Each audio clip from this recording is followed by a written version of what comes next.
Hey, I'd like to welcome you to another episode of the Mission Matters Innovation Podcast, your source for all things innovation. My name is Adam Torres. You can follow me on Instagram at AskAdamTorres. Keep up with my book releases, book tour schedule, signings, all that other good stuff. Always love to connect with you there. And as always, if you'd like to apply to become a co-author of one of my upcoming books, just head on over to the website, missionmatters.com, and click on Become an Author to apply. All right, so today I have Ted Kim on the line, and he's CEO over at Private Internet Access. Ted, welcome to the show. Hey, Adam. Great to be here. Thank you for having us. All right, so excited to get into the benefits of private internet and what that means. But before we do, let's just go a little bit further into your company. So tell us a little bit more about what you're doing over at Private Internet Access, please.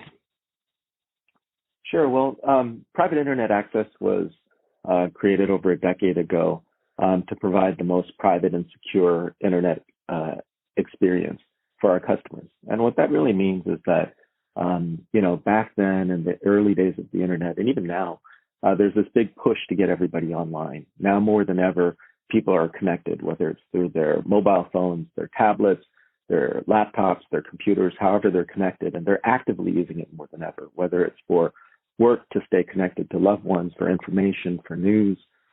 It's constant 24/7, 365.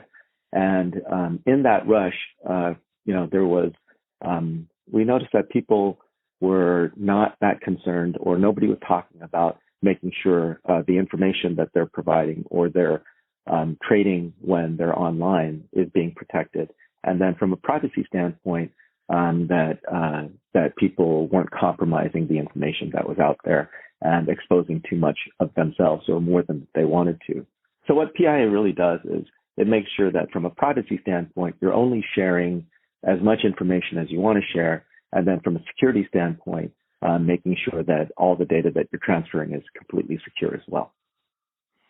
Wow, I mean, what a hot topic and what a big deal. I mean, and I feel like it does. This does not get enough press. I mean, we all hear when there's a huge data hack or something like that, like a Bank of America or this, or another big, I should say, a big company has something compromised to Facebook, and we get these little messages on our thing. But how many of us think about that for our companies and overall? So at the end of this, I'm going to give you an opportunity to obviously leave your website or any other contact information, but just so that the right people do follow up, what are the typical types of companies that are a good fit for private internet access?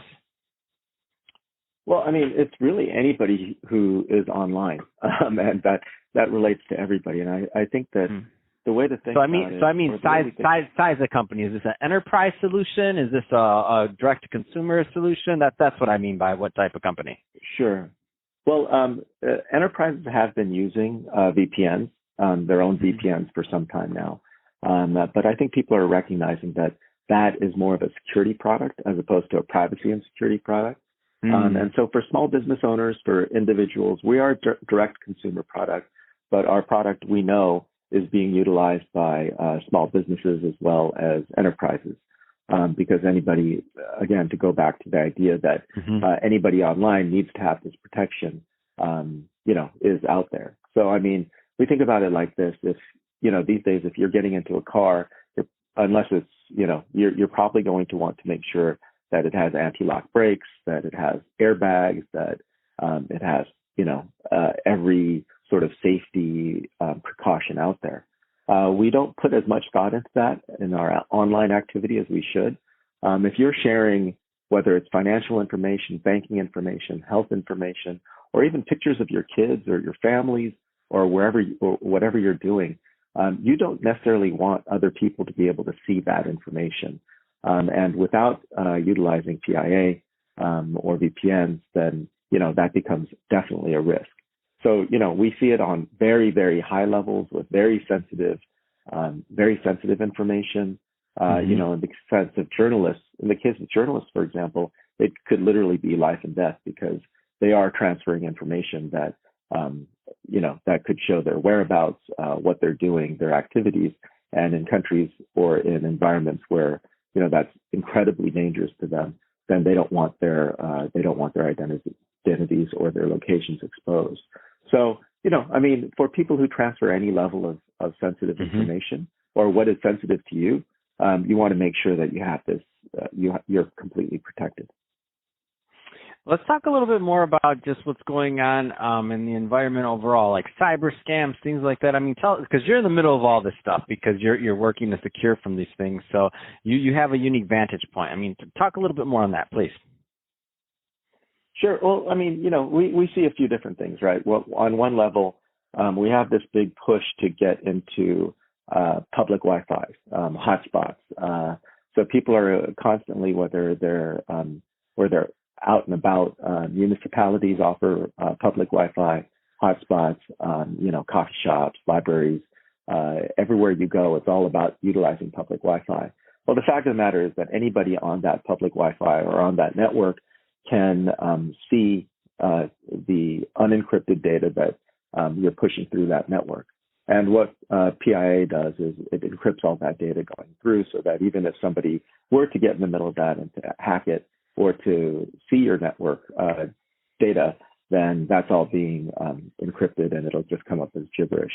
On the other side of it, and even from an ISP standpoint, when you are at home or you're at work, if you're connected through your ISP is able to see every website you go to, everything that you're doing, and they're able not only to see it, but then they can trade on that too. They can resell that data. They can resell all your tracking information, which is why, from a targeted advertising standpoint, you'll see that you're sitting at home talking about a toaster, and the next thing you know, you'll have 100 toaster ads wherever you go. And, that's because all that data is being captured and then being sold almost instantaneously. So, I mean, depending on how sensitive you are to things like that, you want to put up every precaution that you can. And certainly, we know now that every camera, every video camera, every phone, every mic that is online is I think we can presume that somebody's watching or somebody's listening constantly. Wow. That is something else. That just chills, Ted, chills. I know you live in that world, right? I know you live in that world, but I'm looking at all my everything around me right now. I'm like, oh, you're getting unplugged. You're getting unplugged, Ted said. Well, you don't necessarily have to unplug everything, but you want to make sure. I'm unplugging everything, Ted. You got me. Well, oh, man.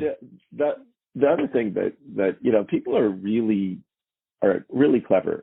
There are some bad people out there that utilize technology to do terrible things. So, I mean, when people are worried either about their health or they're worried about their finances and what's going on in their lives, these phishing emails that get out there where people will try to completely bait you into going onto their website or clicking through and providing information. You really have to be very, very careful now about any random email you get, even if it looks like it comes from a government or it comes from somewhere official.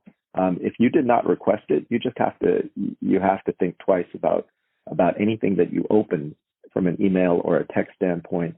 Certainly, double check any phone numbers that you might receive, so that that it's actually a valid number from a government website or something like that. So you have to just be very, very aware constantly. And a lot of this is common sense, but you definitely want to put some barriers up on it. Man, that's awesome. So awesome stuff there today, Ted. So if somebody's listening to this and they want more information on private internet access, I mean, what's the best way for them to reach out and to learn more? Sure. Our website is privateinternetaccess.com, one word. And, on our website, we have a great forum with a lot of thought leaders in terms of privacy and security and what people can do to protect themselves, companies, organizations, anybody that is active online. It's just some basic precautions. So there's a ton of information out there. So I would highly recommend anybody who's interested in these subjects go check out our blog and our forum as well. Fantastic. Well, Ted, really appreciate you coming on the show today and sharing more about your background and all the great work you're doing over at Private Internet Access. And to the audience, as always, thank you for tuning in. Hope you got a lot of value out of this. If you did, don't forget to subscribe to the podcast, leave me a review on the Apple iTunes Store. And if you're watching this on our YouTube channel, Mission Matters Innovation, definitely give us a subscribe there, but also leave us some comments in the video. I mean, love to know what kind of projects and things that you're working on. And Ted, thanks again for coming on the show. Thanks, Adam. Appreciate it.